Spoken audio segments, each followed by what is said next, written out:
My name is Thomas Earl Bridgman.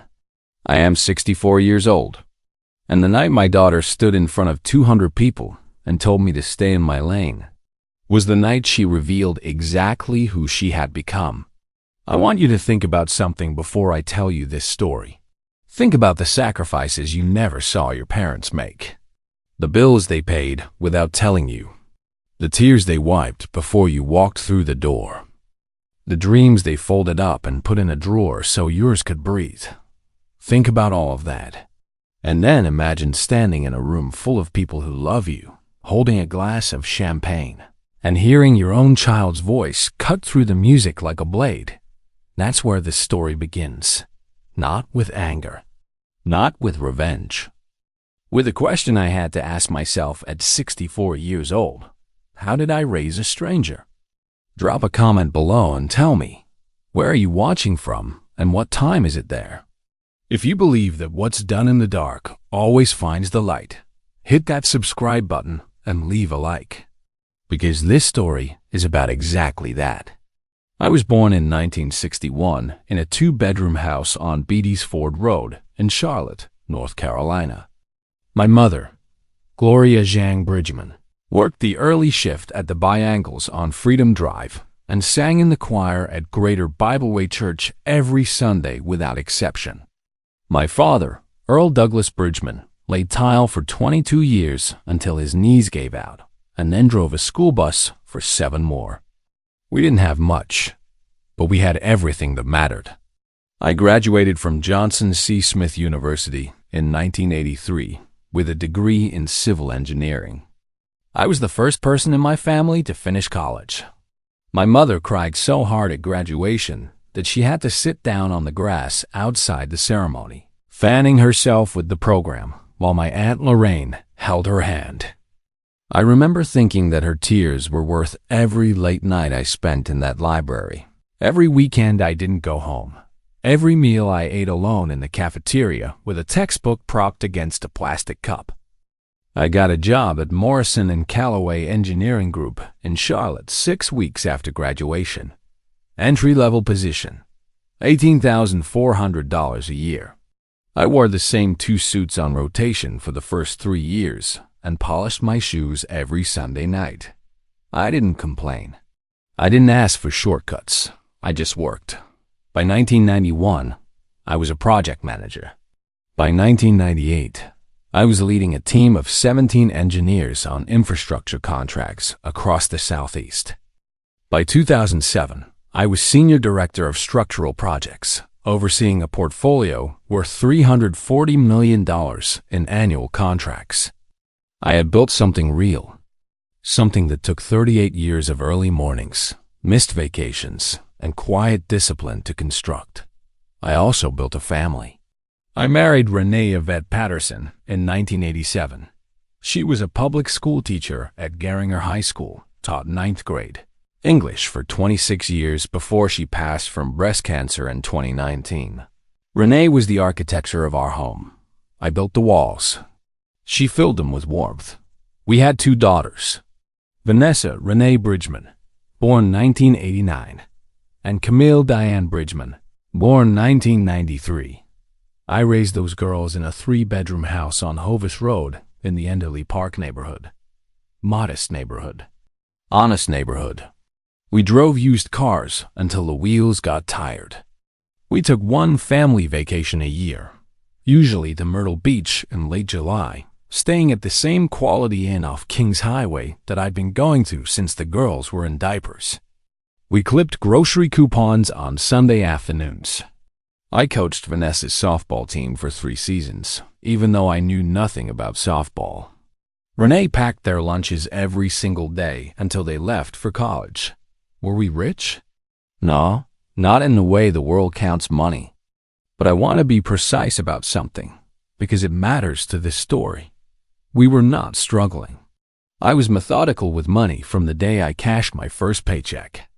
I had a financial advisor at Wachovia, later Wells Fargo, named Gerald Okafor, a Nigerian-American brother from Raleigh who understood exactly what it meant to build generational wealth quietly. Gerald and I met every quarter. I maxed my 401k every year, without exception from 1987 forward. I opened a separate brokerage account at Fidelity in 1995. I bought our house outright in 2003. No mortgage. Cash. But I never told my daughters the full picture. Renee and I made a deliberate choice. We didn't want them growing up with a sense of entitlement. We wanted them to know hunger. Not real hunger, not suffering, but the productive kind. The kind that builds character. The kind that makes you study, compete, and earn. So we lived modestly. We said no to things we could afford. We taught them to work. And for a long time, I believed that was wisdom.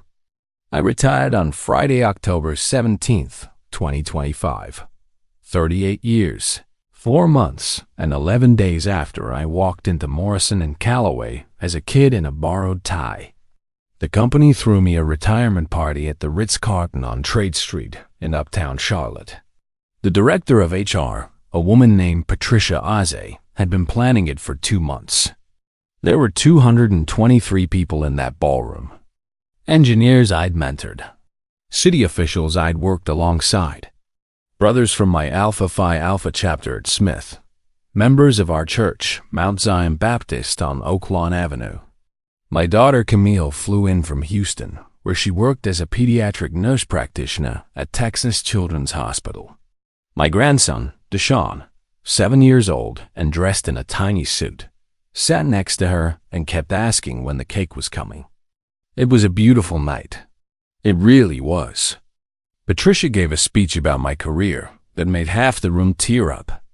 My old colleague Raymond Stokes, who'd been with me since the 90s, stood up without being asked and talked about a bridge project we'd led together in 2004 in Mecklenburg County, a contract that had come in 14% under budget and won a statewide infrastructure award.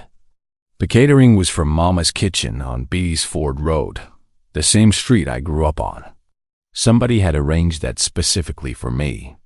When I tasted that mac and cheese, I had to pause for a moment. Just a moment. Vanessa arrived late. She walked in at 7:42 p.m., 42 minutes after the party started, wearing a cream blazer and carrying a designer bag I didn't recognize.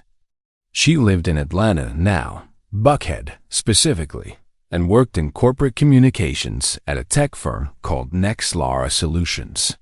She made good money. She'd married a man named Brendan Cross in 2018, divorced him 18 months later, and never fully discussed why. Since the divorce, something in her had shifted. A hardness. A distance. She came to Sunday calls less frequently. She missed Renee's last birthday, missed it by 3 days, and sent flowers. After her mother died, she came to Charlotte for the funeral and left the following morning. I noticed these things. I filed them. I didn't push. When Vanessa sat down at the table, she hugged Camille briefly and picked up Deshaun, kissed his cheek, and set him down. She didn't come to me first. I waited. When she finally made her way over, she hugged me, one of those side hugs, shoulders touching, no real warmth, and said, "Congratulations, Daddy. Big night." I said, "I'm glad you're here, baby." She smiled, but it didn't reach her eyes. The dinner went well. The toasts were generous. Raymond made everyone laugh. Gerald Okafor stood up and said a few words about financial discipline and long-term vision that I know were meant to honor both of us. Camille gave a toast that made Deshaun stand on his chair and yell, "That's my pop-pop." And the whole room burst into laughter and applause. Then Vanessa asked for the microphone. I didn't think anything of it. She was always the polished one, the articulate one, the one who could walk into any room and command it. I leaned back in my chair and folded my hands and smiled. She stood up, cleared her throat, looked out at the room. "My father," she began, "worked hard his entire life. No one can take that from him." There was a warmth in the room. People nodded. But I also wanted to be honest tonight, because that's what this family does. We're honest people. Something shifted in the air, subtle, like a barometric drop before a storm. Growing up, we didn't have a lot. And I spent a lot of years wondering why. Why a man who gave everything to his company couldn't give more to his own children. Why we clipped coupons when his colleagues drove new cars. Why my college applications had to include financial aid requests when other engineers. Kids had full tuition paid up front. The room had gone quiet. I love my father. But I also think that tonight, as he steps into retirement, he needs to understand something. She looked directly at me, and her voice didn't waver. You gave your best years to that company, Daddy, not to us. We raised ourselves on sacrifice, and I think it's time to be honest about that. You raised us poor, and now that you're retired, stay in your lane. Let the people who actually built careers take the lead. The silence lasted maybe 3 seconds. But those 3 seconds felt like a decade. Camille's hand found mine under the table. She squeezed it hard. Deshawn, who didn't understand what had happened, tugged at Camille's sleeve and whispered something. Raymond Stokes set down his fork. Gerald Okafor stared at the tablecloth. Patricia Assay, from the HR department, pressed her lips together and looked at the floor. I sat still. I did not stand. I did not raise my voice. I did not look around at the faces watching me for a reaction. I looked at my daughter. I looked at her for a long moment, and I said nothing. I simply nodded once, slowly, as a man does when he understands that the conversation he is about to have cannot happen here, in this room, in front of these people. Someone put music back on. The moment dissolved into the kind of uncomfortable chatter that follows a wound. Vanessa sat down. She smoothed her blazer. She looked satisfied. I excused myself at 9:15 p.m., after the cake, after the final toasts, after I had shaken every hand and hugged every neck in that room with the same grace I had always carried. I drove home alone in my 2019 Lincoln Z to my house on Hovis Road. I sat in the driveway for 11 minutes with the engine off. I thought about Renee. I thought about what she would have said. She would have said, "Thomas, that child is hurting. Don't you respond to her pain with pride." She would have been right, and she would have also been furious, and she would have loved Vanessa through it. That was Renee's way. But Renee wasn't here, and there were things Vanessa didn't know, things I had never told her, things that were about to change the architecture of everything she thought she understood about her father and about the life we had built. My phone buzzed at 10:48 p.m. I looked at the screen. It was a Charlotte #1 recognized immediately. The main line for Morrison and Callaway's Human Resources Department. Patricia Assay was calling me on a Friday night, 48 minutes before midnight, 3 hours after she watched my daughter tell a room full of people I had raised my children in poverty. I answered. "Thomas," she said. Her voice was careful, measured, the way you speak when you've rehearsed what you need to say. "I'm sorry to call so late, but there's something I need to tell you, and I didn't want you to find out from anyone else." I sat up straighter in my chair. "It's about Vanessa. Now, before I tell you what Patricia said, I need to take you back. Back to 2018. Back to the year everything started. Not with a phone call, not with a party speech, but with a quiet Tuesday morning when I walked into a conference room at Morrison and Callaway and found a name on a client document that I recognized. A name I had to spend the next 7 years deciding what to do with. Because here's what my daughter never understood about the life I lived quietly. I wasn't protecting money. I was protecting her. It seemed that October night that I had protected her from the wrong things, but I was about to find out that the truth had been working on its own schedule all along, and that Patricia's phone call wasn't the beginning of a problem. It was the end of one. The Tuesday I'm talking about was March 6th, 2018. I remember the date because it was the same week. Renee got her first diagnosis. I was already carrying something heavy when I walked into that conference room on the 14th floor of our offices on South Tryon Street. The quarterly review of our municipal contracts, standard meeting, coffee, printed reports, the usual. Except this quarter, the roster of new vendor approvals included a company called Bridgeway Corporate Communications, LLC, registered in Georgia, listed as a preferred communications contractor for 2 of our southeastern regional contracts. I stared at that name, Bridgeway Corporate Communications. I knew that name, not because it was famous, because I had heard it 3 weeks earlier at dinner, when Vanessa visited and told me about the new firm she was launching with a business partner. She'd been excited, animated in a way I hadn't seen in years.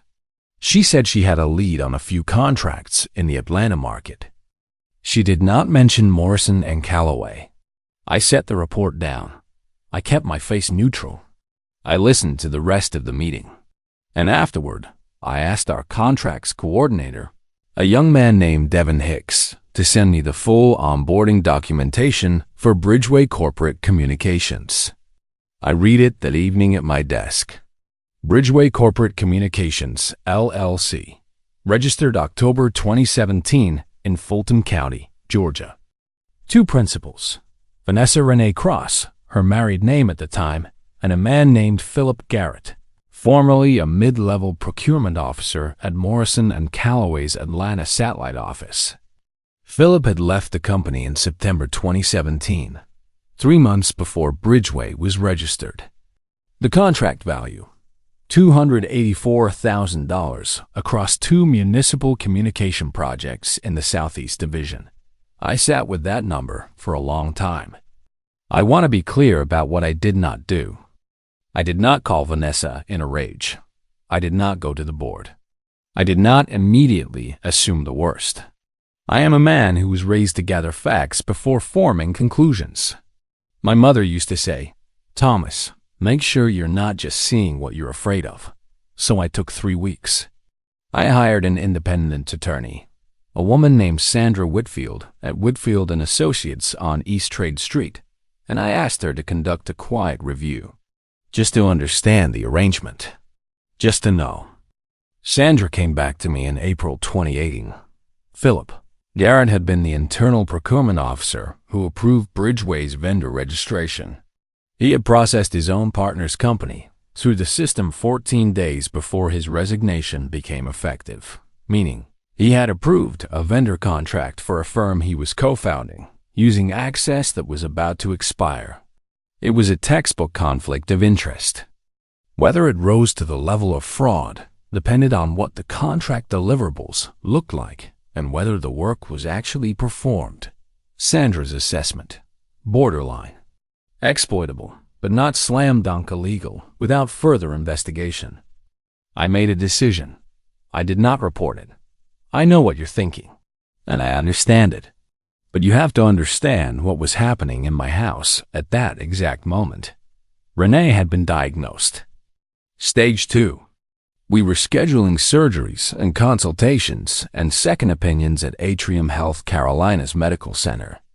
I was watching my wife fight for her life, and I was looking at a document that, if I submitted it to the board, would potentially destroy my daughter's new business and possibly result in criminal referral for a man who had co-founded it with her. I chose silence, but I also chose documentation. I printed everything Sandra sent me: the registration dates, the approval timestamps, Philip Garrett's personnel file, the contract values. I put it all in a manila folder and placed it in the fireproof safe in my home office, the same safe where I kept our wills, our insurance policies, and the deed to the house. I told Sandra to keep her files, to store them securely, and I told her that I might need her again someday. "Thomas," she said, before we hung up, "why are you protecting her?" I thought about it. "Because her mother's sick," I said, "and because she's my child, and because I'm not sure yet that she knew what Philip was doing." That last part I held on to for 6 years. I held on to it through Renee's second diagnosis in 2020, through her passing in September of that year, in our bedroom on Hovis Road, with both girls beside her and Deshawn asleep on the couch downstairs. I held on to it through the grief that followed, through the quiet house. Through the Sundays, I sat alone in the pew at Mount Zion where Renee used to sing. Through Vanessa's divorce, her move to Buckhead, her growing distance, I held on to the benefit of the doubt, because that is what fathers do. But now it was October 17th, 2025, and my daughter had just stood in front of 200 people, including Patricia Azay, our HR director, and told them all that I had raised her in poverty, that I had failed her, that I needed to stay in my lane. And Patricia was calling me at 10:48 p.m. to tell me something about Vanessa. It seemed finally that time had done what I never could. "Thomas," Patricia said again, as if she needed to make sure I was still there. "Are you sitting down?" I was. I was sitting in the leather chair beside my fireplace in the front room of the house on Hovis Road. The same chair where I had read bedtime stories to Vanessa when she was 4 years old. The same chair where Renee used to bring me coffee on Saturday mornings and sit on the armrest and rest her head against mine. The fire wasn't on. The room was quiet and dark, except for the lamp in the corner. "I'm here, Patricia," I said. "Go ahead." She exhaled slowly. "I want to start by saying that what I'm about to tell you is information I'm sharing as a courtesy, as someone who has known you for 19 years and respects everything you've built here. This is not an official HR communication. This is Patricia Azay calling Thomas Bridgman, person to person. You understand?" "I understand." "Earlier this week," she began, "our compliance office received a referral from the Southeast Regional Contracts Division. It concerned an audit that was triggered during the routine vendor review cycle for fiscal year 2025. She paused. The audit flagged a discrepancy in the original onboarding documentation for a vendor called Bridgeway Corporate Communications. Specifically, it flagged the approval chain from 2018. The room seemed to contract around me. The auditors found that the approving procurement officer, a former employee named Philip Garrett, had processed the vendor registration during his final notice period. He had signatory authority that technically expired 7 days after the approval was submitted. The contract's legal team believes the approval may be void, which would retroactively affect the validity of $284,000 in contract disbursements. I said nothing. I let her finish. "Thomas, Vanessa's name is on that registration as co-principal. Her current employer, Nexlar Solutions, is listed as a reference entity on 2 follow-on contracts that Bridgeway issued as subcontractor agreements in 2021 and 2022. The auditors believe she may have had ongoing awareness of the arrangement." Patricia's voice dropped. "The compliance office is preparing to refer the matter to the Charlotte field office of the FBI's Financial Crimes Unit." I closed my eyes. Not from shock. I had been prepared for something like this for 7 years. I had kept that folder in my safe for exactly this reason, not to use it as a weapon, but to understand it if the day ever came. The day had come. "Patricia," I said, "I want to thank you for telling me. Thomas, She hesitated. "I have to ask you something, and I need you to be honest with me.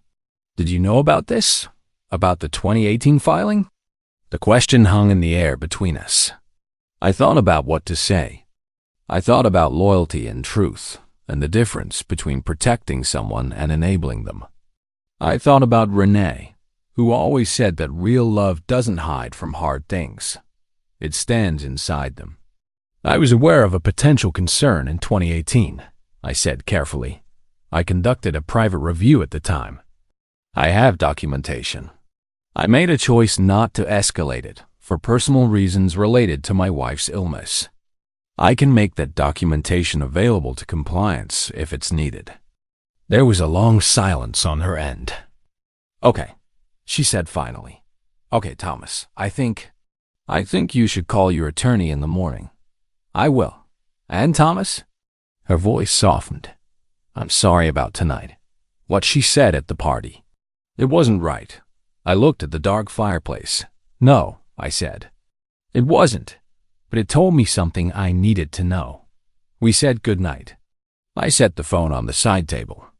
I sat in the dark for a long time, longer than 11 minutes this time, just breathing. Just thinking about how a man can spend 38 years building something with his hands and his mind and his discipline, and how the people closest to him can look at all of it and still not see it. Still decide the story was something else. Still decide he was small. I went to my home office at midnight. I opened the fireproof safe. The manila folder was exactly where I had left it. Sandra Whitfield's documents, the registration dates, the approval timestamps. 7 years of quiet patience, folded into cream-colored paper. I set it on the desk. I sat down. And for the first time in a very long time, I allowed myself to feel the weight of what I had been carrying. Then I picked up my phone and sent Sandra Whitfield a text message. It was 12:04 in the morning. I didn't expect a response until daylight. Sandra, compliance issue has surfaced at MIMBIL-UNC, related to the 2018 matter we discussed. I need to meet. Monday morning, if you're available. Thomas. Her response came at 12:17. I've been waiting for this call for 3 years. I'll clear my Monday. 9 a.m. SW, I almost laughed. I didn't, but almost. I want to pause here and tell you something about what I had been doing with my money for 38 years. Because Vanessa's words, "You raised us poor," deserve a direct answer. Not an emotional one, a factual one. I retired on October 17th, 2025, with a net worth of $4.3 million. Let me be specific, because I believe in specificity. My 401k, through Morrison and Callaway, managed through Fidelity, was valued at $1,847,000 at retirement. I had contributed the maximum allowable amount every year from 1987 forward, and the company matched at 6%. For 38 years, without interruption. My personal brokerage account at Fidelity, opened in 1995 with an initial deposit of $12,000, had grown to $1,204,000 through a combination of index fund investments and quarterly rebalancing that Gerald Okafor and I reviewed together every 3 months for 30 years. I own my house on Hovis Road outright. Purchased in 2003 for $187,000. Its current assessed value was $412,000. I had a separate savings account at Truist Bank, the old Wachovia branch on Beatty's Ford Road, where my mother used to cash her paychecks, with $340,000 set aside. Liquid. Accessible. I also had a whole life insurance policy with a cash value of $218,000, and I had already established 2 529 college savings accounts, one for Deshaun, Camille's son, funded at $47,000, and one for a future grandchild through Vanessa, should she ever have children, funded at $35,000. That last account, I had set it up in 2021. During the years when Vanessa barely called, I never told either of my daughters any of this. I had planned to tell them at retirement. That was always the plan. Sit down with both of them, open the folders, show them the accounts, and have the honest conversation about legacy and inheritance and the values that built it all. I had imagined that conversation 100 times. I had imagined Vanessa's face, the surprise, the recognition, the understanding of what those years of modesty had actually been building. I had not imagined her standing at a microphone in a ballroom and telling 200 people that I had failed her. That conversation was going to happen differently now. Much differently. Saturday morning, October 18th, came in gray and quiet. I was up at 5:30, same as always. I made coffee, Folgers, dark roast, the same brand my mother kept above the stove on Beatty's Ford Road. and I sat at my kitchen table with my notebook and wrote out everything I needed to organize. Camille called at 8:15. "Daddy." Her voice was tight with something between anger and worry. "How are you? Did you sleep?" "Some," I said. "I'm fine, baby." "She had no right," Camille said. The anger was winning. Standing up there in front of your whole career, your whole community, and saying that, it was embarrassing. It was disrespectful. I had to physically stop myself from, "Camille, I know, but Daddy, I know," I said. "I hear you, but I need you to let this unfold the way it needs to unfold. Can you do that for me?" There was a pause. What does that mean? I thought for a moment. It means that Vanessa said what she said because she believes it. And she believes it because I allowed her to believe it. That's on me, in part. But there are also things happening right now that are bigger than last night's speech. Things I can't fully explain yet. Another pause. Longer. "Daddy, what's going on?" "Trust me," I said. "Stay close. Don't confront Vanessa. Not yet. Let me handle this the right way." Camille was quiet for a moment. Then, "Okay, but I want you to know. Deshaun asked me this morning why his Auntie Vanessa made Pop sad." 7 years old, Daddy. 7. I set down my coffee cup. I said, "Tell him Pop is okay. Tell him Pop's just getting started." I spent Saturday and Sunday doing something I hadn't done in years. I went through every document in my home office. Every file, every folder, every financial statement, every letter. I wasn't looking for ammunition. I was looking for clarity. I wanted to understand the full picture before Monday morning, before Sandra and I sat down together. What I found, as I spread everything across my dining room table, was the portrait of a life built with extraordinary precision. But I also found something else. In 2021 and 2022, Bridgeway Corporate Communications had issued 2 subcontracts under a federal infrastructure communication initiative that ran through Morrison and Callaway's Southeast Division. Those subcontracts had been awarded to a consulting entity called Nexcom Advisory Services. Nexcom Advisory Services was not independently registered. Its tax ID number, when I ran it through the North Carolina Secretary of State's Business Registry, returned no results. But the address listed on the subcontract invoices was a suite address in Alpharetta, Georgia. I pulled up the incorporation records for Nexlara Solutions, Vanessa's employer, on the Georgia Secretary of State's website. Nexlara Solutions' registered address, the same suite in Alpharetta. I sat at that dining room table for a very long time. This was not my daughter making a youthful mistake with a careless business partner in 2018. This was a pattern, a continuation, and it had grown, quietly and methodically, for 7 years while I said nothing. I had protected her, and she had used that protection as a runway.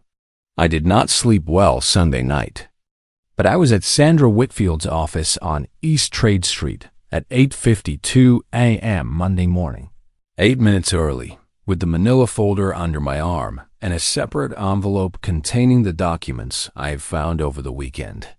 Sandra met me at the door.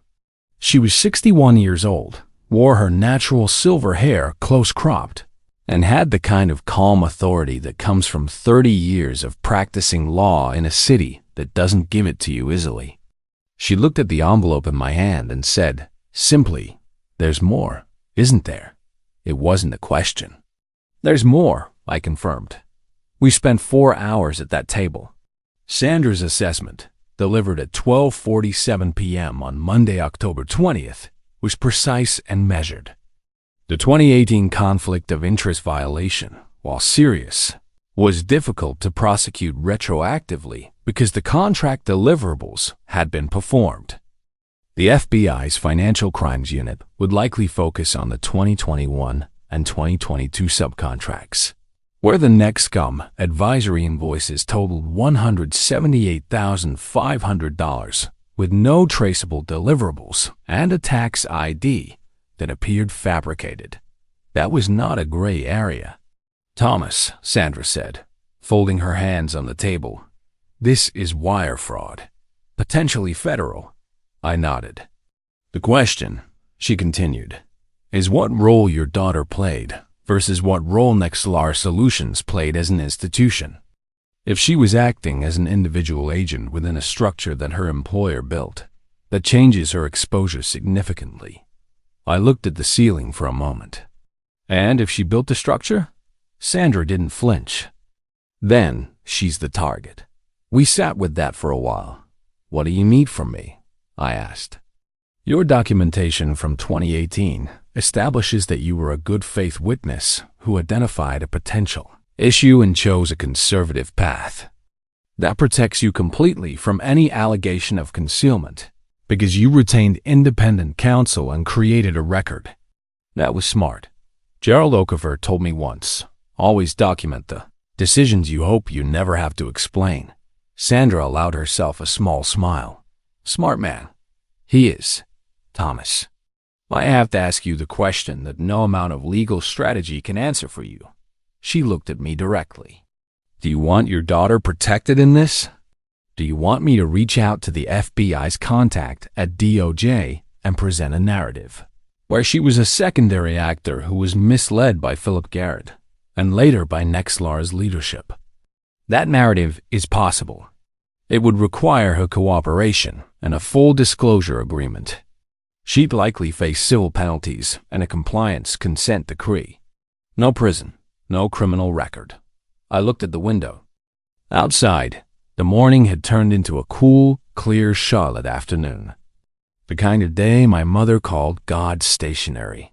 Blue sky, sharp air, leaves starting to turn on the trees along Trade Street. Does she deserve that protection? I asked, not of Sandra, of myself. I thought about the ballroom, the microphone, the 200 faces. You raised us poor. Stay in your lane. I thought about Renee in our bedroom in September 2020, holding both our daughters' hands, whispering something to each of them that I wasn't close enough to hear. I had always imagined she was saying goodbye. Now I wondered if she was saying something else. A warning, maybe. A piece of wisdom she knew they'd need eventually. I thought about Deshaun in his tiny suit, asking when the cake was coming. I thought about the 529 account I had opened for a future grandchild Vanessa might one day have. Opened in 2021. During the years she barely called. Yes, I said, she deserves that protection. Not because she earned it, but because that's who I am. And because her mother would never forgive me if I didn't try. Sandra nodded once. Okay, then here's what we do.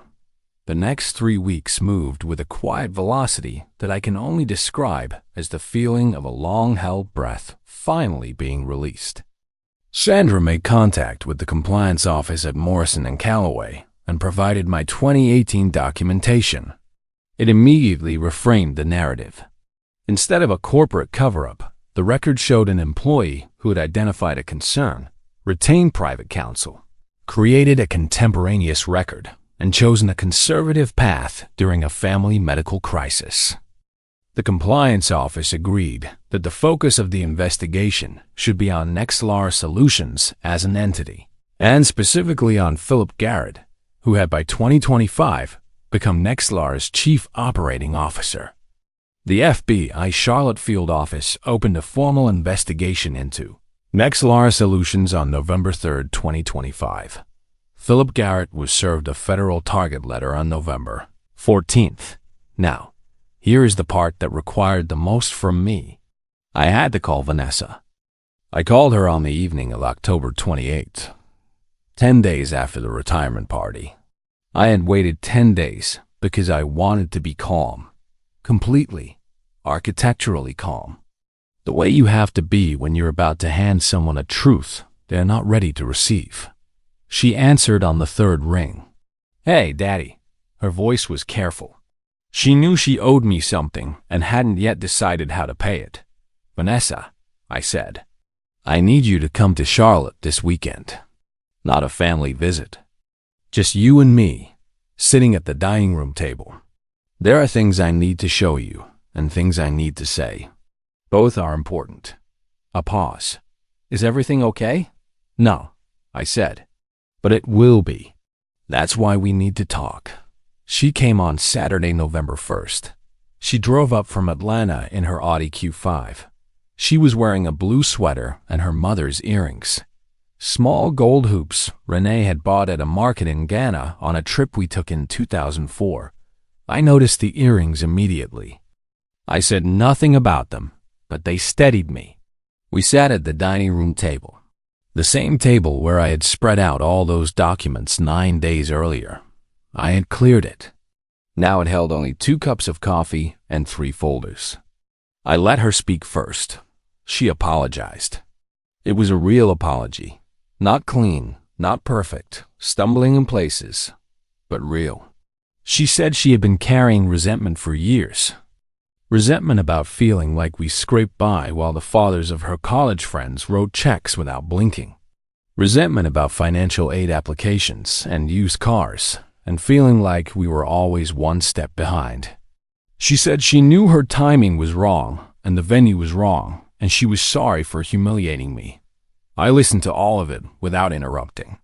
When she finished, I said, I appreciate that. I hear you. And I want to respond to it honestly. I opened the first folder. But first, I need to show you something. I slid the financial summary across the table.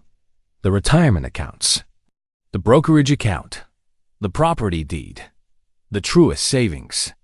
All of it in plain numbers. Vanessa looked at the page. She looked at it for a long time. I watched her face process the numbers. Watched the math reorganize everything she thought she knew. Daddy, her voice was barely above a whisper. This is $4.3 million, I said quietly. Built over 38 years, methodically, deliberately, with the specific intention of leading something for you and your sister and your children. I paused. We lived modestly because we were building, not because we were struggling. She put her hand over her mouth. Your mother knew, I said. We made this decision together. We wanted you to learn to earn, to value effort. We didn't want money to make your ambition soft. I looked at her. I'm sorry we didn't explain it better. That's on me. It's a real failure of communication, and I own it. Tears had started moving down her face. She wasn't making a sound, just sitting there with her mother's earrings on and tears running quietly down her cheeks. I opened the second folder. Now, I said, I need to tell you about Morrison and Calloway's compliance investigation. The tears stopped. She went very still. I told her everything. The 2018 review, Sandra Whitfield. The Nexcom invoices. The FBI, Philip Garrett. I placed each document in front of her with the same quiet precision I had used in engineering reviews for 38 years. No drama, no accusation. Just facts, organized in sequence, presented with clarity. When I finished, the room was absolutely silent. Vanessa stared at the table. He told me, she said finally, her voice unrecognizable, that the Nexcom structure was standard. That it was a pass-through advisory entity that Nexlara used for all its subcontract arrangements. He said the legal team had signed off. Did you see the legal sign-off? A long pause. No. Did you ask for it? Another pause. Longer. No. I nodded slowly. That's what I needed to know. I leaned forward. Vanessa, Sandra Whitfield has already spoken with Morrison and Calloway's compliance office. Because of the 2018 documentation I kept, the record shows that I acted in good faith as an internal witness. That protects me completely. It also creates a pathway, not a guarantee, but a pathway to frame your role as secondary. As someone who relied on representations made by Philip Garrett and Nexlar's institutional structure without independent verification, I held her gaze. But to use that pathway, you need to cooperate with the federal investigation. Full disclosure.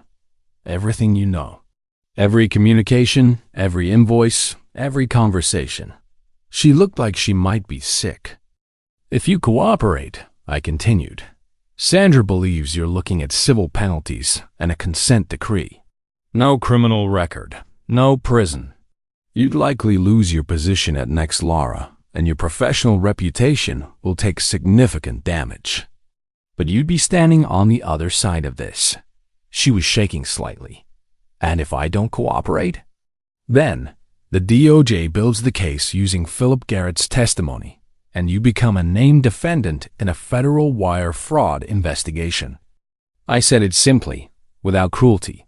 I have spent 7 years hoping I was wrong about what I saw. I am telling you today that I was not wrong. But I am also telling you that I love you, that your mother loved you, and that I am sitting at this table offering you the only real protection I have left to give. Vanessa broke. Not dramatically. Not loudly. She simply leaned forward and put her forehead on the table and cried the way I had not seen her cry since the morning after Renee passed. A deep, heaving, unguarded grief that had nothing left to perform for. I sat across from her and I did not move. I let her cry. After a while, I got up, went to the kitchen, brought back a box of tissues, and set it beside her hand. She sat up. Her eyes were swollen. Her mascara was gone. She looked, in that moment, exactly like the 7-year-old girl who used to crawl into my lap during thunderstorms on Hovis Road. I'm so sorry, Daddy, she said. I know, I said. I didn't know about the money. I thought, I know what you thought. And I said those things in front of all those people. She pressed her hands against her face. In front of Raymond. In front of Gerald. In front of your whole Vanessa. My voice was firm but not cold. We are going to fix what can be fixed. And we are going to grieve what can't be. But right now, today, I need you to make a decision. Not for me, for yourself. For your future. She pulled in a long breath. Call Sandra Whitfield, I said. Today, before you drive back to Atlanta. Her number is in that 3rd folder. She looked at the folder. She looked at me. Okay, she said. That was the word. Just that one word. Okay. Philip Garrett was indicted on federal wire fraud charges on January 9th, 2026. 3 counts. The total in question, $178,500 in uninvoiced subcontract disbursements across the 2021 to 2022 fiscal period, routed through a shell entity registered under a fictitious tax identification number. Vanessa cooperated fully. She provided every email, every Slack message, every invoice, every phone record going back to 2018. Sandra negotiated a cooperation agreement with the DOJ that resulted in a civil consent decree, a $47,000 financial penalty, which I paid quietly without being asked, and a 5-year bar from federal contract work. She lost her job at Next Laura Solutions on December 3rd, 2025. She was back in Charlotte by Christmas. She is living in the house on Hovis Road now, in her old bedroom. She is looking for work in the private sector, non-federal, and she is attending therapy on Thursday evenings at a practice on Randolph Road. She brought Deshaun a Christmas present in person this year, sat on the floor with him for 2 hours building a Lego set, and at one point looked up at me across the room with an expression I hadn't seen on her face in years. It looked like her mother. I had lunch with Gerald Okafor last week. We went to a restaurant called Leroy Fox on South End. He insisted, said I'd been eating Mama's Kitchen for too long and needed to expand my horizons at 64. Over grilled catfish and sweet potato fries, Gerald raised his water glass and said, to 38 years of discipline and the man who never once complained about the quarterly report. I raised my glass. Gerald, I said, I have a question I've never asked you. He raised an eyebrow. Did you ever wonder, in all those years, why I kept the account so quiet? Why I never talked about the money at home? He thought about it for a long moment. Then he said, Thomas, Every man who builds in silence is protecting something. I just assumed it was your daughters. Was I wrong? I looked at my plate. No, I said. You weren't wrong. He nodded. Then you did exactly what you set out to do. You built something that could survive the storms, including the ones that came from inside your own house. I thought about Vanessa on the floor with Deshawn. I thought about Renee's earrings at the dining room table. I thought about the 529 account I had opened in 2021 during the years my daughter barely called. I thought about what it means to love someone not because they are easy to love, but because love is the architecture of the thing you are trying to build. Because without it, the structure holds up to nothing. Stay in your lane, she had said. I had, for 38 years. Quietly, methodically, with discipline and patience and a fireproof safe and a folder I hoped I would never need. And the lane had held. It had held through every storm. That is the only thing I have ever wanted to leave my daughters. Not money, though there is money, but the understanding that character is structural. That patience is load-bearing. That what you build in silence speaks louder, in the end, than anything said into a microphone. Renee knew that. She built it with me, day by day, Sunday by Sunday, loan by loan that we didn't take, and vacation that we didn't upgrade, and suit that I polished instead of replaced. I am 64 years old. I have $4.3 million and a quiet house on Hovis Road and a daughter sleeping down the hall who is learning, finally, what her father actually built. And I think Renee would call that enough. I think she'd say, Thomas, you did all right. And I think, for the first time in a long time, I'd believe her. Thank you for being here until the very end of this story.